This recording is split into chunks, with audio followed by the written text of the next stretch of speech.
Terima kasih teman-teman sudah klik video ini dan kita akan belajar bersama tentang gingival enlargement atau pembesaran gingiva. Sebelumnya kita berdoa dulu ya, semoga ilmu yang kita pelajari hari ini menjadi ilmu yang bermanfaat. Amin ya rabbal alamin. Oke, pernah lihat kondisi seperti ini teman-teman? Nah, ini kita kenal sebagai pembesaran gingiva ya, yang secara arti adalah peningkatan ukuran dari gingiva. Normalnya, gingiva kita itu tipis ya di margin atau di tepinya, yang kita kenal dengan istilah knife edge. Nah, tapi kalau terjadi peningkatan ukuran gingiva atau pembesaran gingiva seperti gambar ini, bisa disebabkan oleh dua hal, yaitu gingival hyperplasia, yaitu pembesaran gingiva yang disebabkan oleh peningkatan jumlah sel. Dan yang kedua, ada terminologi lain yang perlu kita pahami yaitu gingival hypertrophy, yaitu pembesaran gingiva yang disebabkan oleh peningkatan ukuran sel. Jadi biasanya kalau mengingat lebih mudah, trofi volume gitu. Volume kan artinya ukuran ya. Oke, kita lanjut.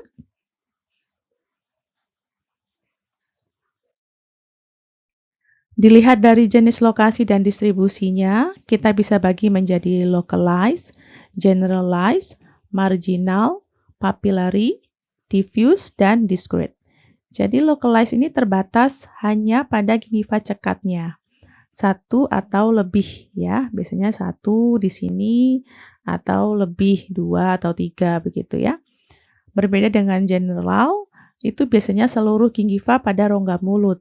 Ada juga yang menyampaikan general itu kalau lebih dari 30% dari rongga mulut ya. Oke.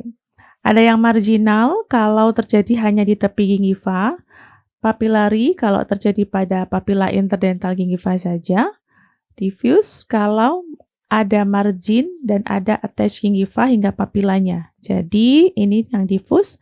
Diffuse ini kita tidak bisa tentukan batasnya ya teman-teman ya. Oke, berbeda dengan discrete. Discrete ini kita jelas sekali, ini batasnya hanya sampai di satu gigi ini saja, ya. Oke. Bagaimana dengan gradingnya atau tingkatan dari enlargement gingiva itu? Ada grade 1, grade 2, grade 3, dan grade 4. Kalau grade 1 itu masih tidak ada tanda-tanda pembesaran gingiva yang signifikan, jadi hanya kecil sekali mungkin ya. Kalau grade 2 sudah tampak ada pembesaran yang terbatas pada papila. Ini teman-teman bisa lihat di sini. Papilanya sudah mulai membesar. Grade 3 itu pembesarannya sudah melibatkan papila dan gingiva margin. Jadi papila sudah membesar, margin juga sudah membesar. Dan grade 4 ini sudah mencakup 3/4 atau lebih dari gingivanya. Sehingga gigi yang tampak hanya tinggal sedikit, ujung-ujungnya saja seperti ini. Ya.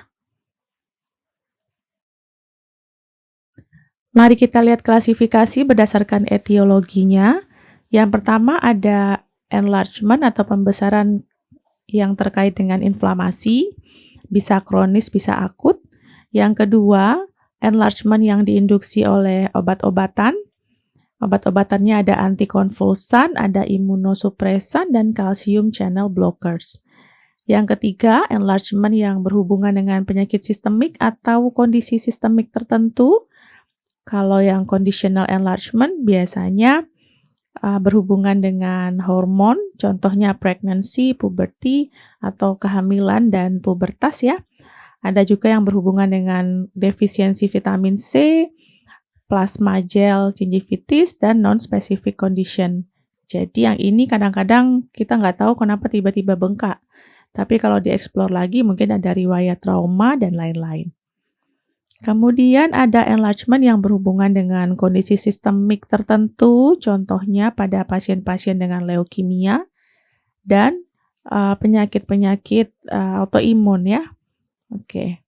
Kemudian yang keempat ada pembesaran yang terkait dengan neoplastik atau tumor gingiva, baik itu tumor jinak maupun tumor ganas. Dan yang kondisi terakhir adalah kita klasifikasikan berdasarkan etiologi yang false enlargement. Masing-masing kita jelaskan setelah ini ya. Untuk inflammatory enlargement, ada inflamasi kronis dan ada inflamasi akut. Mari kita bedakan. Keduanya disebabkan oleh bakteri, tetapi yang inflamasi kronis biasanya bakteri itu sudah ada dalam jangka waktu yang lama. Contohnya apa? Kebersihan mulut yang buruk, plak gigi yang banyak, begitu ya. Sudah lama tidak scaling misalnya, atau bahkan seumur hidup sebelum ketemu kita tidak pernah scaling gitu ya. Atau ada kebiasaan bernafas lewat mulut. Nah, ini biasanya berlangsung inflamasi dalam jangka waktu yang lama. Bagaimana dengan inflamasi yang akut? Contohnya, ada bakteri-bakteri yang tertinggal di sikat gigi, atau misalnya ada fragmen cangkang lobster yang masuk ke gingivanya, begitu. Atau ada trauma dari apel yang mungkin terlalu keras, misalnya ya. Dari gambaran klinis keduanya berbeda, teman-teman. Yang kronis biasanya warnanya cenderung lebih pucat, kemudian terjadi awalnya di interdental papilla, bentuknya lobus dan mudah berdarah. Ya. Dia tidak sakit kecuali kalau ada infeksi dan trauma yang menyertai. Contohnya pada yang bernafas lewat mulut seperti ini. Oke, sedangkan yang akut biasanya gingivanya akan bengkak, merah, halus mengkilap. Ya, kalau sudah halus itu biasanya tampak mengkilat ya, karena selalu terbasahi oleh saliva. Kemudian ada fluktuasi juga, biasanya ada nanah begitu. Dan gigi antagonisnya nyeri saat dilakukan perkusi. Kenapa? Karena biasanya kalau abses begini seringkali disertai dengan kegoyangan gigi. Jadi gigi-gigi yang goyang ini akan lebih cenderung keluar dari soketnya dan menyebabkan trauma untuk gigi antagonisnya. Kemudian contohnya bagaimana? Contohnya ada gingival abscess dan periodontal abscess. Bedanya masih ingat ya? Kalau lupa mungkin tulis di komen aja, ya kita bisa bahas ya di video berikutnya. Nah, ini adalah mekanismenya. Tadi kita sudah tahu kalau ada obat-obatan yang bisa menginduksi terjadinya pembesaran gingiva. Antikonvulsan, contohnya phenytoin, sodium valproate, phenobarbital, dan vigabatrin. Dan ada juga imunosupresan yaitu siklosporin, serta calcium channel blockers. Ini macam-macamnya ya. Oke. Kemudian obat-obatan yang ini akan menyebabkan penghambatan calcium channel. Ini yang obat calcium channel blocker pastinya ya. Atau ada efek memicu fibroblast, kolagen, dan matriks ekstraseluler, serta meningkatkan menginduksi terbentuknya jaringan ikat. Jadi biasanya kalau ada inflamasi oleh bakteri kan memang akan menstimulus sel-sel tertentu ya sebagai defense atau pertahanan tubuh. Nah kalau kali ini obat-obatan ini akan menyebabkan tubuh itu bereaksi berlebih terhadap proses normal ini ya. Jadi yang terjadi itu tidak normal lagi atau berlebih. Kemudian ini semua bisa menyebabkan peningkatan jaringan ikat yang tidak terkontrol pastinya. Kalau terkontrol tidak akan terjadi enlargement ya. Oke, mari kita lihat. Untuk yang contoh obat tadi sudah kita jelaskan sebelumnya, itu masing-masing memiliki patofisiologinya. Contoh, obat-obat calcium channel blocker akan mempengaruhi metabolisme kalsium yang menghambat penyerapan asam folat, kemudian menstimulus proliferasi keratin sehingga terjadi pembesaran jaringan. Nah, pada kasus seperti ini biasanya terjadi false pocket atau pseudo pocket. Masih ingat dong apa artinya ya? Oke. Bagaimana dengan obat phenytoin yang masuk dalam obat antikonvulsan? Nah, phenytoin ini akan mengganggu regulasi interleukin 6 dan interleukin 8. Obat ini akan menyebabkan proliferasi keratin gingivanya meningkat, tetapi apoptosis gingivanya terhambat. Jadi kita bisa bayangkan sel itu tumbuh terus, tetapi tidak ada fase untuk apoptosisnya. ya. Jadi tidak akan berkurang jumlahnya ya. Nah, ini juga bisa menyebabkan penyerapan asam folat fibroblasnya menurun, MMP tidak aktif sehingga tidak ada stimulus untuk menurunkan jumlah kolagen. Nah, jumlah kolagennya akan berlebih pastinya kan? Oke, nah pertumbuhan berlebih ini akan tampak sebagai pembesaran gingiva. Dan bagaimana dengan obat hipertensi? Ya, itu akan menghambat angiotensin 2 di ginjal, sehingga natrium dan kadar air di dalam tubularnya akan menurun dan menyebabkan jumlah serta kualitas saliva juga menurun. Dampaknya apa? Terjadilah serostomia, ya. Serostomia ini tidak baik untuk kondisi tubuh kan? Ada fungsi saliva yang kita perlukan untuk menjaga keseimbangan dan mencegah inflamasi. Kalau serostomia berarti fungsi dari saliva itu akan menurun dan bisa memicu terjadi inflamasi berlebihan. Ini adalah gambaran klinisnya. Pada awalnya akan tampak pembesaran yang nodular tapi tidak ada nyeri.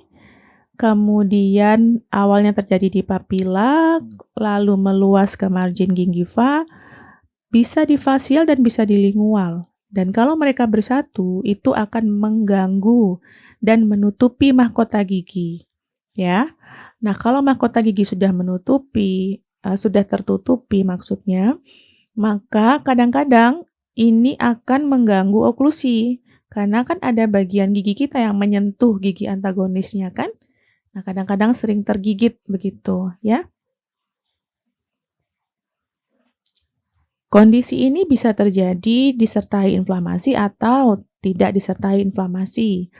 Yang tanpa inflamasi, awalnya jaringannya akan tampak pucat, padat, kemudian tidak mudah berdarah. Tetapi ukuran gingiva yang besar ini dapat menyulitkan kebersihan mulut, ya. Pembersihannya itu jadi kesulitan. Pasien tidak bisa membersihkan bakteri yang ada di dalam poket gingivanya. Ya, sehingga hal ini juga bisa memicu terjadinya inflamasi, tetapi sifatnya sekunder. Jadi bukan inflamasinya yang pertama, tetapi karena terjadi pembesaran gingiva, kemudian bakteri tidak bisa dibersihkan, maka terjadilah inflamasi. Oke? Kita bedakan dengan yang disertai inflamasi. Jadi dari awal memang inflamasi ini akan sangat mempengaruhi pembesaran gingivanya. Biasanya ada tanda-tanda inflamasi yaitu kemerahan, berdarah spontan, begitu ya. Jadi ada tampak perbedaan dari warna gingivanya. Dan bagaimana cara mengobatinya? Nah, untuk perawatan kita perlu mengeliminasi faktor etiologi. Ya, kalau ini berhubungan dengan penggunaan obat, contohnya phenytoin ini, atau siklosporin ini, maka kita konsulkan ke dokter yang merawat pasien ini untuk mengganti jenis obatnya, ya. Nah, yang berhubungan dengan kondisi sistemik bagaimana? Pertama, kita bisa lihat yang hormonal dulu, yaitu kehamilan dan pubertas ya. Kalau kehamilan itu ketidakseimbangan hormon progesteron dan estrogen ini jumlahnya meningkat sehingga dapat meningkatkan permeabilitas pembuluh darah. Tampak sebagai gingiva yang merah ya, karena pembuluh darahnya melebar, inflamasi sehingga gingivanya tampak merah dan edema. Oke, bagaimana dengan pubertas? Biasanya pada remaja-remaja awal yang hormonnya masih tidak seimbang, itu hormon progesteron dan estrogennya juga meningkat, sama menyebabkan permeabilitas pembuluh darah juga terganggu dan sensitif terhadap bakteri. Jadi yang dulu saat hormonnya stabil mungkin jumlah bakteri segitu di rongga mulut fine-fine aja, nggak masalah, tidak menyebabkan inflamasi berlebih. Tetapi saat hormonnya terganggu, maka pasien ini lebih rentan. Jadi respon tubuhnya tuh tidak seperti kalau hormonnya sedang stabil gitu ya. Sehingga respon inflamasi yang berlebih ini bisa menyebabkan pembesaran gingiva. Menurut penelitian, bakteri yang sering kali ditemukan adalah Prevotella intermedia. Ini teman-teman bisa lihat ya contoh-contoh gambar klinisnya. Nah, ada juga yang berkaitan dengan leukemia. Nah, leukemia ini harus lebih hati-hati ya teman-teman ya. Karena apa? Karena leukemia ini merupakan salah satu jenis kanker yang kadang-kadang pasien tidak tahu kalau mereka menderita leukemia. Kita kedatangan pasien ini karena biasanya pasien merasa kok gingiva-nya besar-besar begitu ya. Kalau kita melihat seperti ini, ada baiknya kita mencurigainya ke leukemia dan pasien kita sarankan untuk konsultasi atau pemeriksaan lebih lanjut ke dokter. Ya, kita tidak bisa mendiagnosis, oh gara-gara melihat ini terus ini pasti leukemia. Tidak, tetapi kita hanya menyampaikan kecurigaan kita ke pasien tersebut. Ya, khasnya tampak pucat, lunak. Ya, coba kita perhatikan khas sekali ya untuk leukemia. Bagaimana dengan penyakit autoimun? Contohnya pada granulomatos ini kita bisa lihat strawberry gum. Ini ya, ada gerenjel-gerenjel seperti kulit stroberi, teman-teman, di sini. Tampak kadang-kadang merah keunguan, jadi bukan merah yang merah tua seperti ini, kadang-kadang juga ada variasi tampak merah keunguannya. Dan ciri khasnya di sini adalah biasanya pasien-pasien kita datang karena dia berdarah kalau disikat gitu. Bahkan kalau makan pun kadang berdarah gitu. Karena memang sifatnya yang mudah berdarah, ya. Kemudian ada false enlargement juga ya. False enlargement artinya apa? Pembesaran yang sebetulnya bukan karena gingivanya yang membesar, tetapi ada jaringan tulang di bawahnya yang membesar. Kenapa? Ya karena kita semua paham gingiva itu di bawahnya adalah tulang. Jadi kalau tulangnya membesar, otomatis tampaknya dari luar gingivanya juga ikut membesar. Ya, bagaimana membedakan gingiva yang membesar dengan tulang yang membesar? Kita raba teman-teman. Jadi kalau terasa keras, kemungkinan itu tulangnya yang membesar. Ya. Kemudian kasus-kasus ini biasanya kita kenal dengan eksostosis atau torus kalau di palatum ya, tampaknya torus ya. Oke, tapi bisa juga karena penyakit lain. Nah, ada contohnya di sini ya. Ada sampai ke osteosarkoma. Harus hati-hati ini ya. Ini adalah contoh penyakit yang perlu diwaspadai. Kemudian bisa juga terjadi karena gigi saat erupsi belum sempurna. Contohnya pada gigi sulung ini ya. Jadi ini masih proses erupsi gigi anterior ini. Nah, tampak membesar gingivanya. Ya kan, seolah giginya tampak pendek-pendek begitu ya. Nah, tapi ini sedang proses ya. Oke, ini kita sebut dengan developmental enlargement. Oke. Ini adalah diagnosis bandingnya teman-teman, ada fibros epulis, granuloma pyogenik, granuloma cell giant perifer, kista gingiva, dan neoplastik. Nah, nanti ada definisi dan gambaran klinis masing-masing. Misalnya kalau masanya keras, merah muda, tidak ada peradangan gitu ya. Itu teman-teman bisa diagnosis bandingnya ke fibros epulis atau epulis yang fibromatosa ya. Begitupun dengan yang lainnya. Kalau ada warna kemerah kebiruan, terus ada vaskuler atau mudah berdarah, itu granuloma pyogenik ya. Kalau terjadi di kehamilan itu kita biasanya sebutnya granuloma gravidarum. Nanti setelah hamil biasanya sembuh sendiri asal oral hygiene-nya dijaga baik. Kalau nggak baik biasanya tetap ada sisa gitu loh teman-teman. Jadi kita masih butuh tindakan ya. Ada juga granuloma cell giant perifer. Nah, ini warnanya merah keunguan, cenderung berdarah. Biasanya terjadi pada pasien muda, ya, atau bisa juga orang dewasa. Kista gingiva, warnanya kebiruan dan menyebabkan resorpsi tulang. Nah, ini malah usianya sudah usia 50-60 ya. Tentu kita butuh ronsen untuk tahu ini, ya. Pada kasus-kasus neoplastik, nah bisa jinak, bisa ganas. Nah, ini hati-hati. Kita harus ingat lagi bagaimana riwayat terjadinya, ya. Lebih cepatkah atau lama? Faktor etiologinya diketahuikah atau tiba-tiba bengkak saja? Nah, itu bisa menjadi panduan kita untuk menegakkan ini jinak atau ganas, ya. Ini contoh-contoh gambarnya teman-teman, pyogenic granuloma. Ini ketahuan ya, mungkin ada iritasi di sini dari tumpatannya.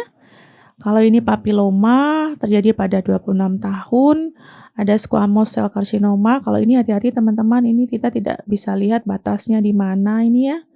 Warnanya juga merah. Dan ada gingival giant cell granuloma juga. Nih, sebesar ini. Oke.